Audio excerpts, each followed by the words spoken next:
नमस्कार दोस्तों, स्वागत है आपका मेरे चैनल में जिसका नाम है स्टडी फॉर जुडिशरी। इस वीडियो में हम भारतीय दंड संहिता के ऐसे प्रश्नों की बात करेंगे जो 2019 में उत्तराखंड सिविल जज के एग्ज़ाम में पूछे गए थे।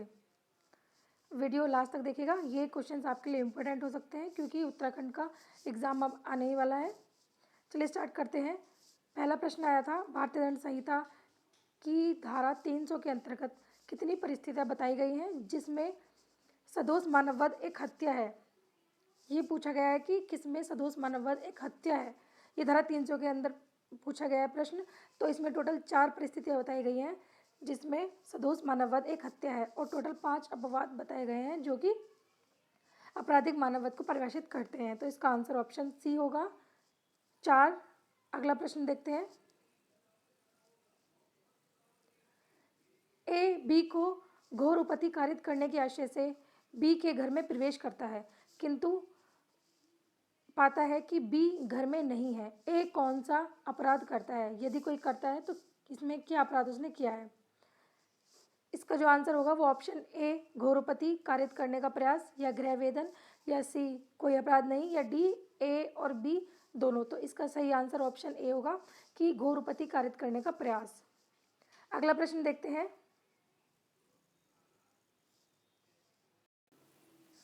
अगला प्रश्न है, भारतीय दंड संहिता के अंतर्गत शरीर एवं संपत्ति की प्राइवेट प्रतिरक्षा में आक्रामक की मृत्यु कारित की जा सकती है। इसमें से आपको बताना है शरीर और संपत्ति की प्राइवेट प्रतिरक्षा के जो इसमें धाराएं हैं वो इसमें से कौन सी होंगी। तो इसका सही आंसर ऑप्शन ए है धारा 100 और धारा 103। धारा 100 में शरीर के प्राइवेट प्रतिरक्षा के अधिकार का प्रयोग बताया गया है और धारा 103 में संपत्ति के विरुद्ध है। इसमें टोटल 4 अपराध हैं, लूट, रात्रि गृह वेदन, अग्नि द्वारा रिष्टि और चोरी, रिष्टि या फिर गृहत्याचार। अगला प्रश्न देखते हैं।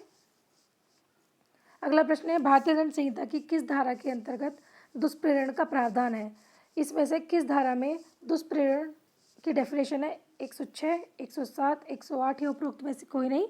सही आंसर है ऑप्शन बी। धारा 107 में दुष्प्रेरण की परिभाषा बताई गई है। अगला प्रश्न देखते हैं। एक्स रास्ते में वाई से मिलता है। वाई एक खतरनाक चाकू एक्स को दिखाता है और उसकी घड़ी की मांग करता है। एक्स अपनी घड़ी वाई को दे देता है। कौन सा अपराध यहाँ पर किया गया है। ऑप्शन ए चोरी, ऑप्शन बी उद्यापन, ऑप्शन सी लूट या ऑप्शन डी हमला। तो सही आंसर जो है इसका वो है ऑप्शन सी लूट।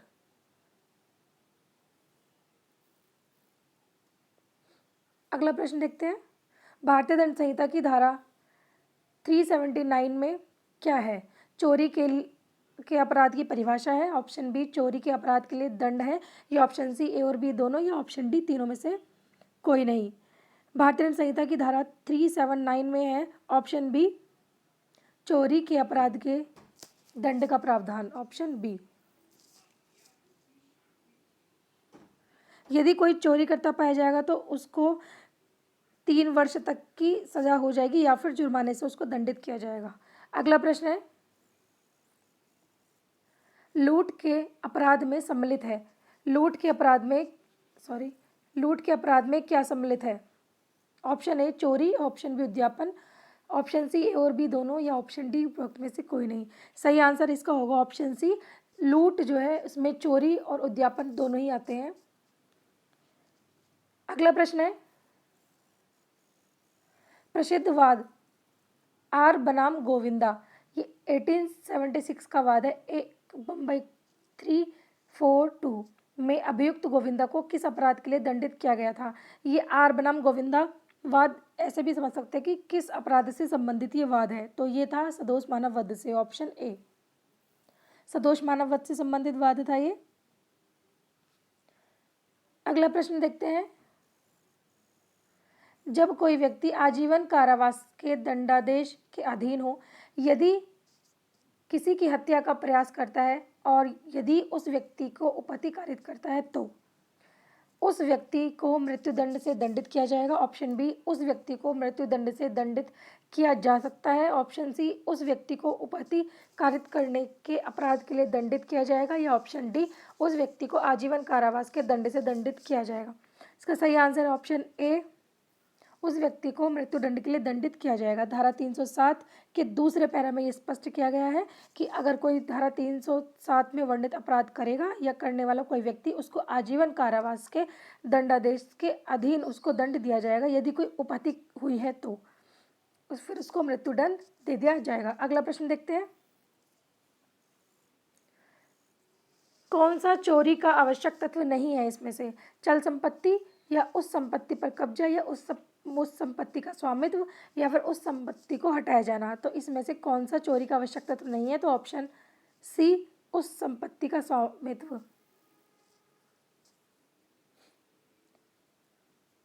अगला प्रश्न है, अम्ल का प्रयोग करके स्वेच्छा घोरपति करने पर न्यूनतम कितने वर्ष का दंड है?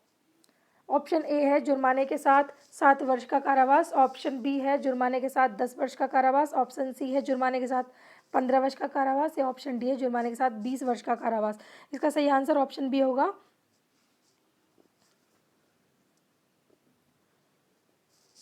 जुर्माने के साथ में 10 वर्ष का कारावास। अगर अम्ल के साथ में कोई स्वेच्छा से घोरपति कारित करता है तो कम से कम उसको 10 वर्ष की सजा दी जाएगी, और ये धारा 326 बी में है, सॉरी 326 ए में है। अगला प्रश्न देखते हैं, एक्स एवं वाई का झगड़ा, ये दोनों आपस में झगड़ा कर रहे हैं। झगड़ा लड़ाई में बदल जाता है जिसमें दोनों को शारीरिक चोट लगती है। वाई को अधिक घोरपति होती है और 3 दिन बाद अस्पताल में उसकी मृत्यु हो जाती है। एक्स यहाँ पर किस चीज़ के लिए दायी है? ऑप्शन ए, घोरपति कारित करने के लिए। ऑप्शन बी, हत्या करने के लिए। ऑप्शन सी, सदोष मानववध के लिए। या ऑप्शन डी, कोई नहीं। सही आंसर है ऑप्शन ए, घोरपति कारित करने के लिए।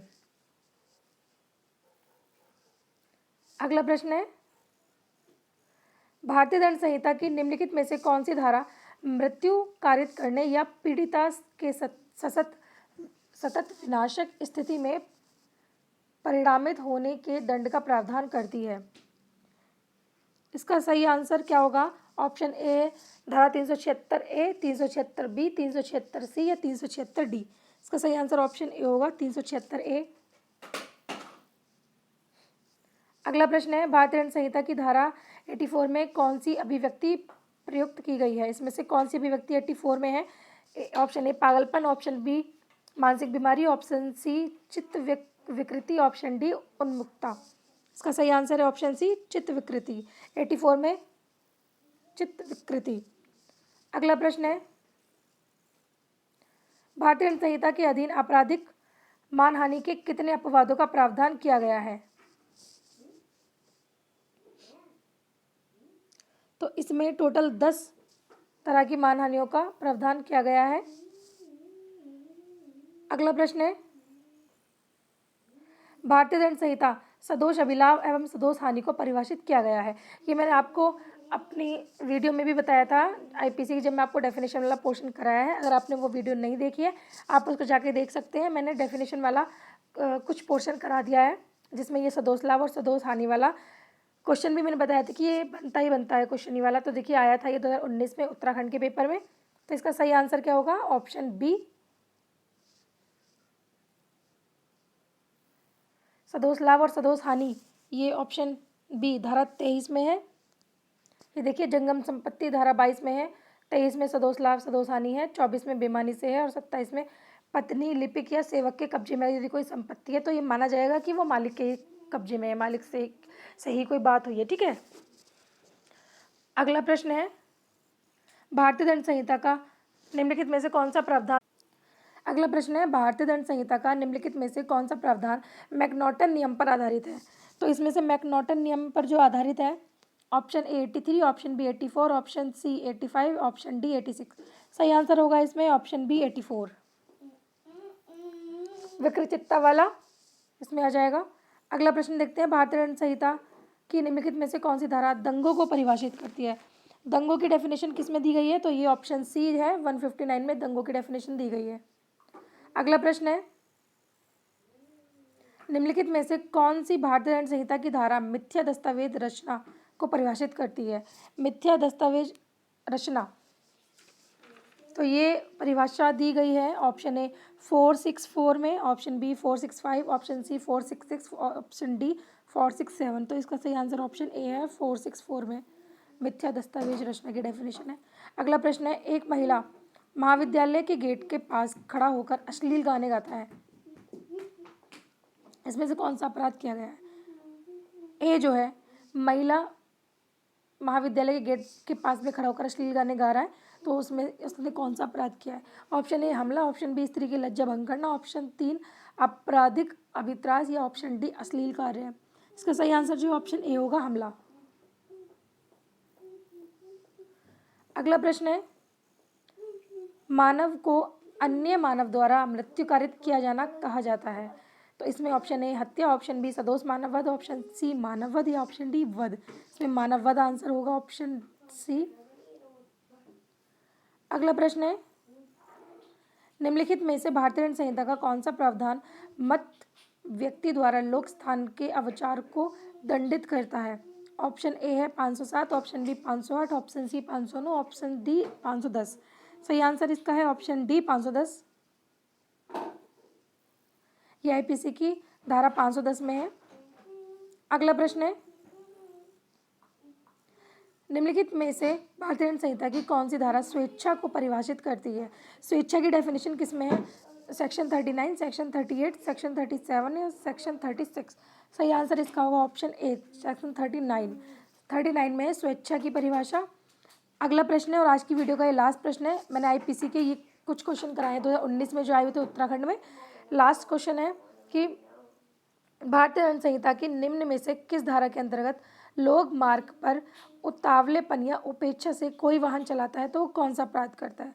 Option A 279, option B 280, option C 281, option D 282। इसका सही आंसर ऑप्शन ए होगा 279।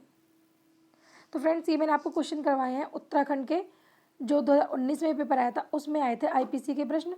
इसके अलावा मैं बाकी और पेपर के भी प्रश्न डाल दूंगी। फ्रेंड्स, अगर आपको वीडियो अच्छी लगे तो इसको लाइक करना, शेयर करना और चैनल सब्सक्राइब कर लेना। Thank you.